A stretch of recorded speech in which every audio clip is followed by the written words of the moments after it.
Welcome back to The Climb Is Mine. I am Charolina. This podcast is my accountability, a space where I share my wins, losses, and lessons as I grow stronger in my mind, body, and soul.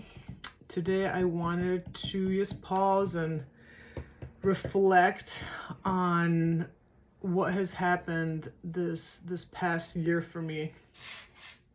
2025 was a year of change. A lot happened, and it happened very, very fast. Had losses and lots of lessons that I learned. The biggest win for me would be my sobriety. At the beginning of the year, I decided that was going to be it, and that I was going to do 365. And I'm proud that I finally did it, because it was challenging for me for many years to do it in that long of a frame.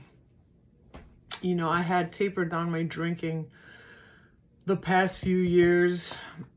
Some days I was, I think the year before, 2023, I had drank like 11 times a whole year.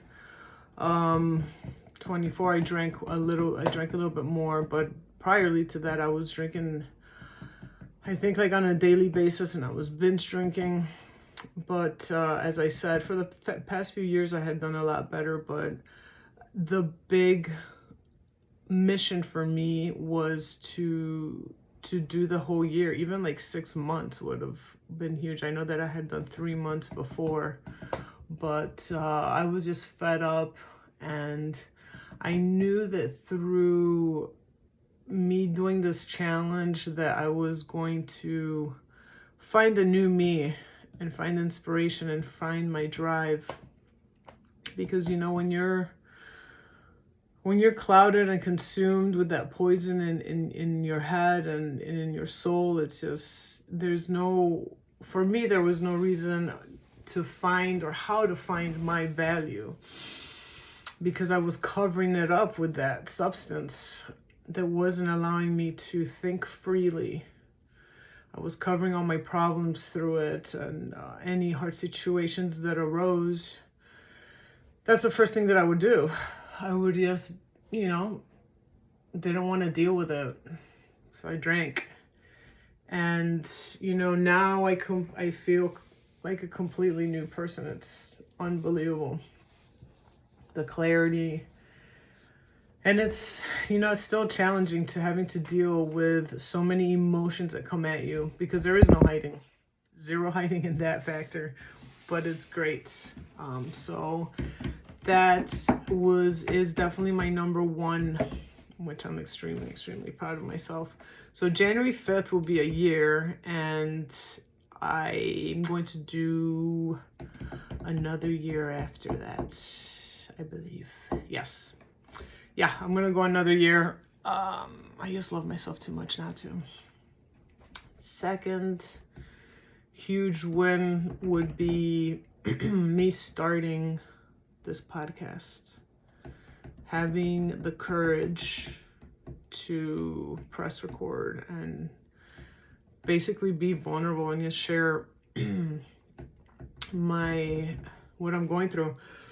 Everybody on social media, it's very easy to post all the good things, all the great pictures, all the good moments, all the beautiful things, but I've kind of gone over, I think I'm the opposite of that. Not even opposite, I'm just honest and true, and life is hard, and I'm dealing with so many obstacles and changes, and I'm just sharing the truth. I really have nothing to hide.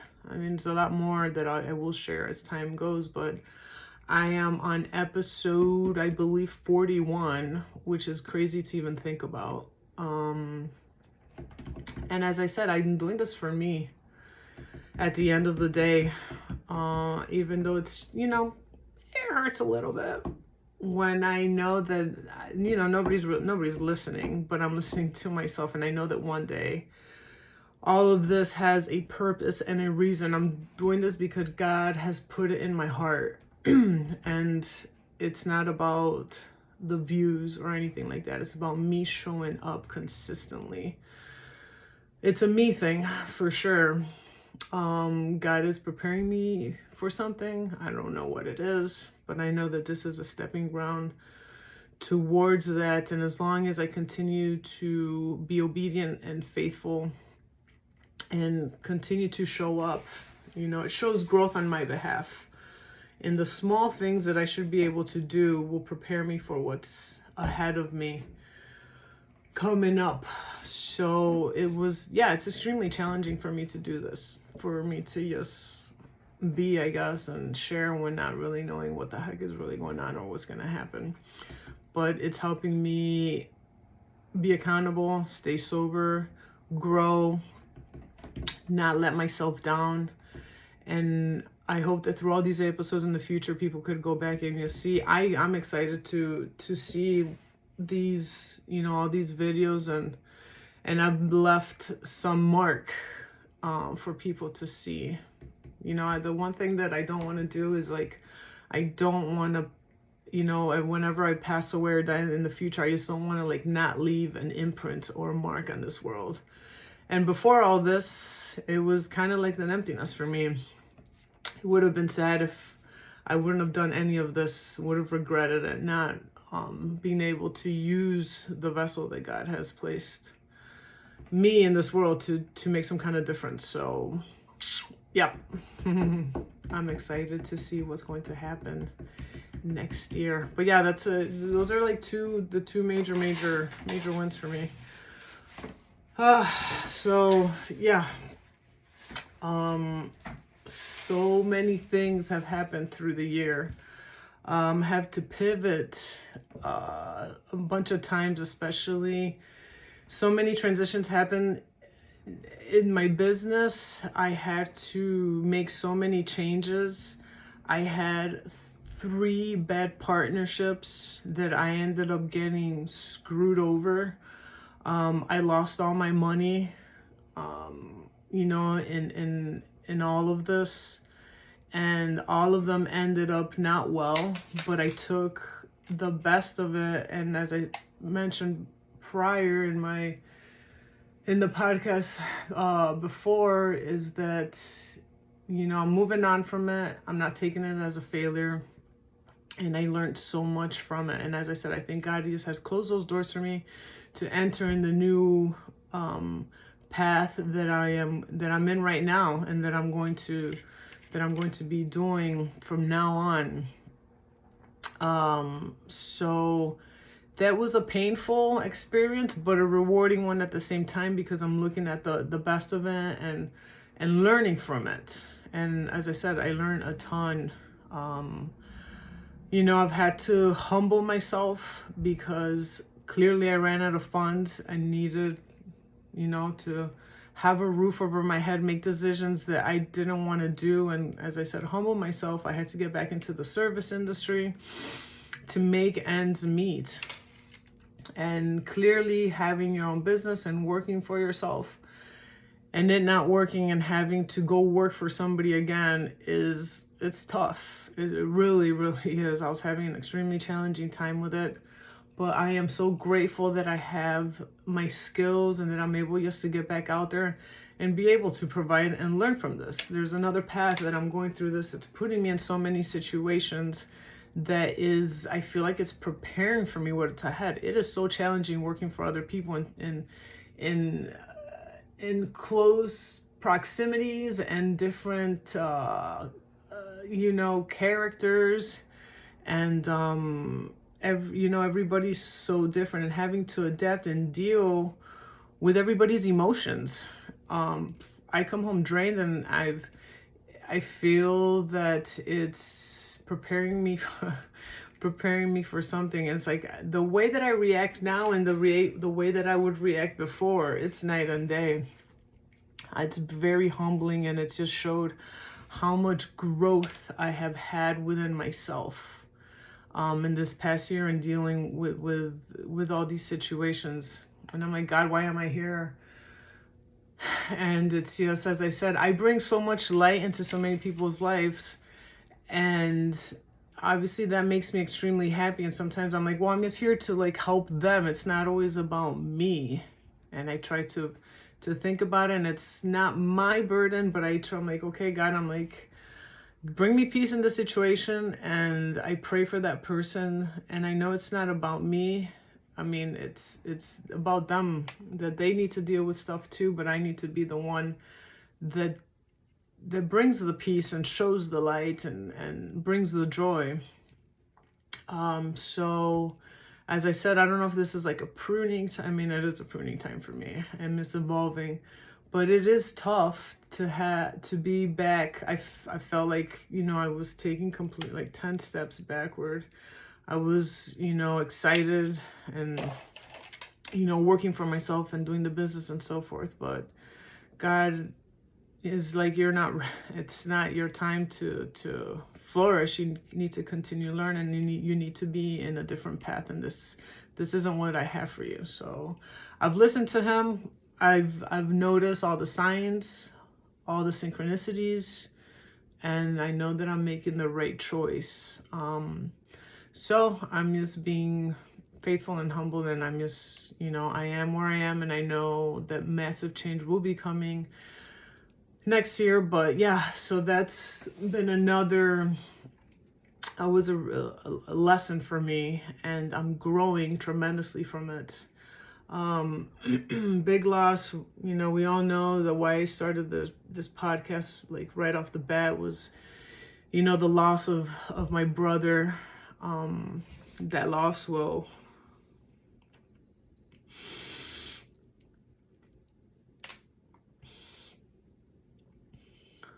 it will always change me.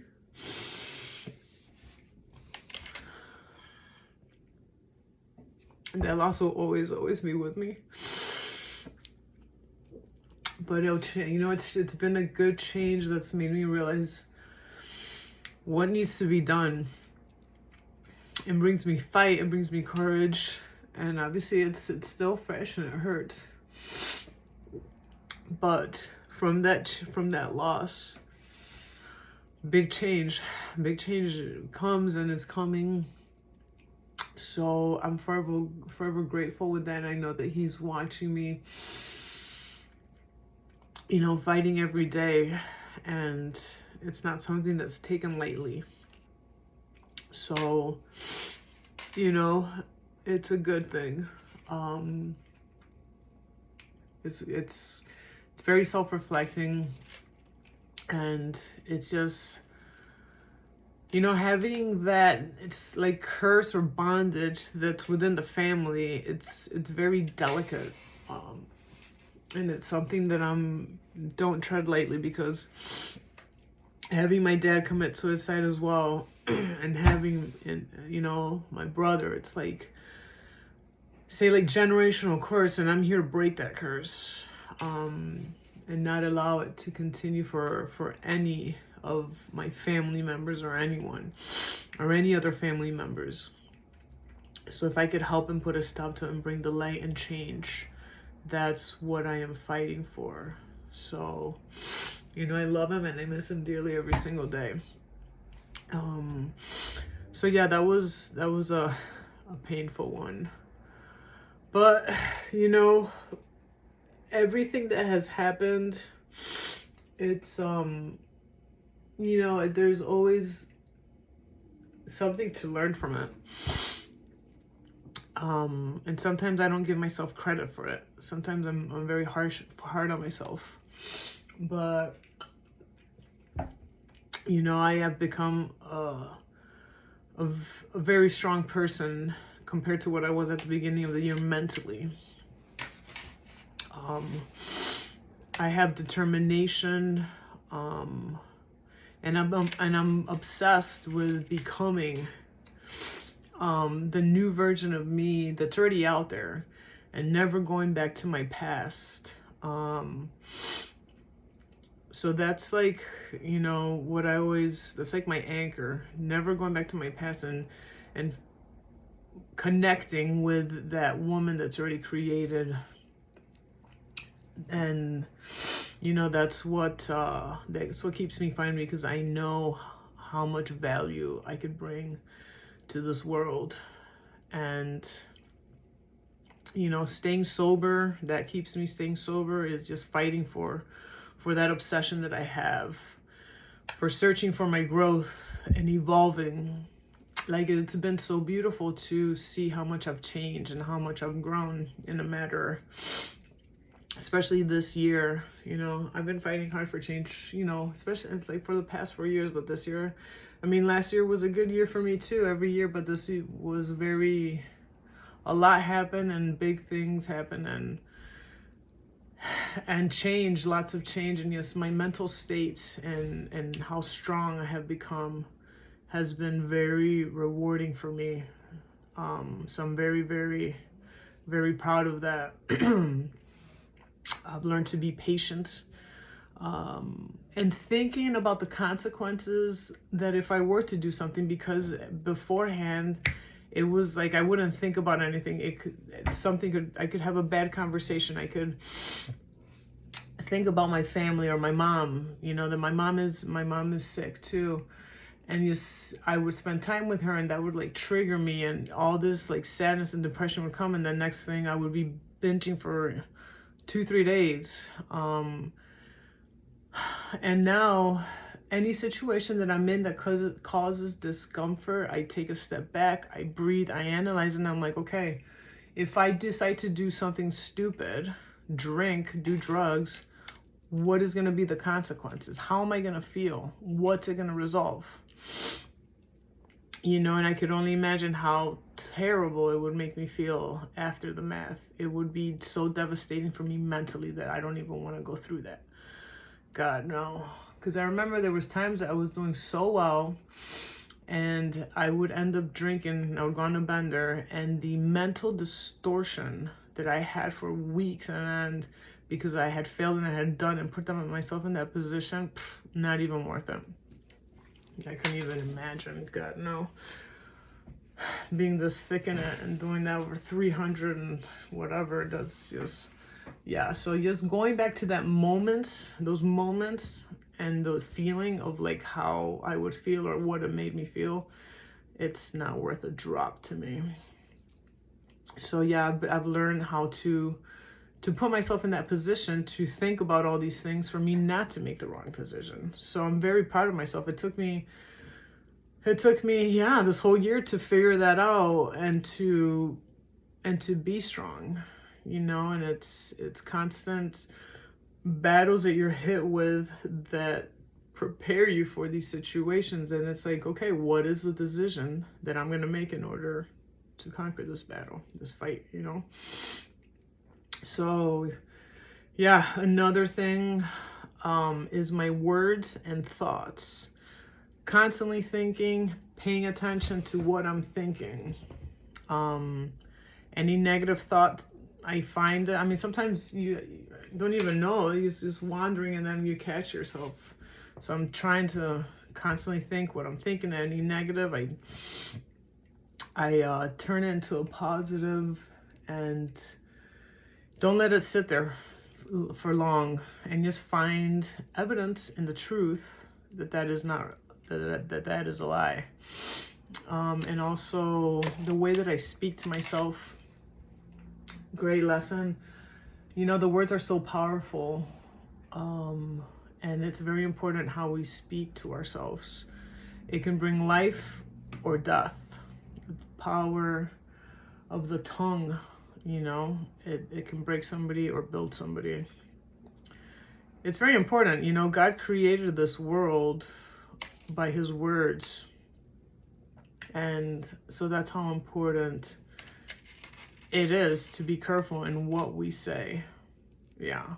So I've learned that through this year, and if I catch myself saying something negative, I just try to speak life into myself. You know, this world that we're living in, it's a spiritual world. We're just passing through.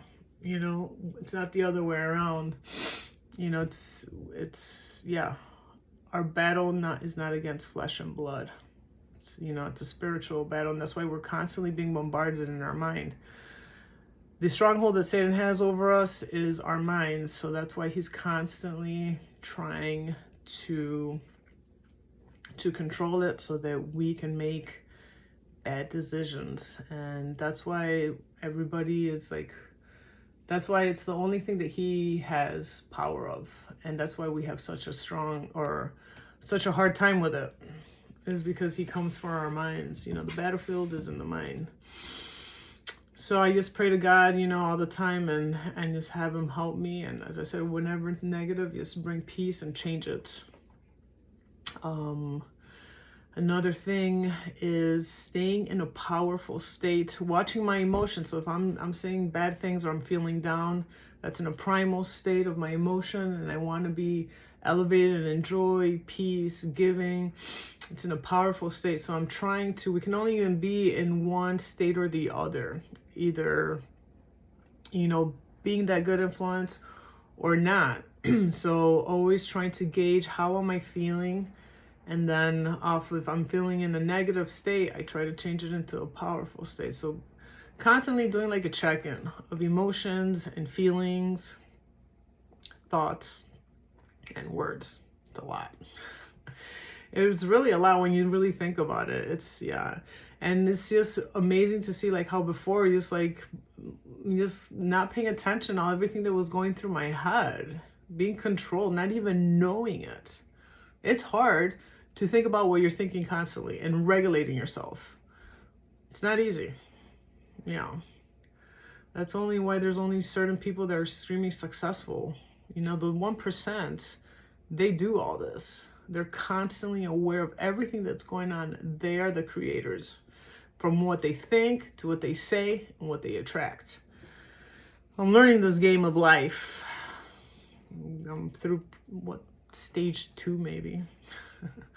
But anyways, I'm trying, and it is a fun game when you realize how to play it. So yeah.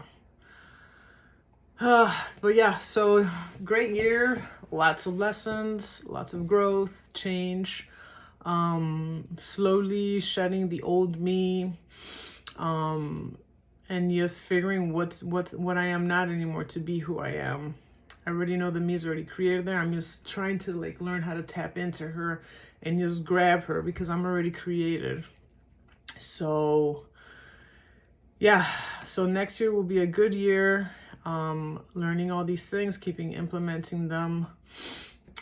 So yeah, I just wanted to share share the wins, losses, and lessons throughout the year. So yeah, if this message inspired you, please like and share. Remember that growth takes work, but it's worth it. Let's keep strengthening our mind, body, and soul.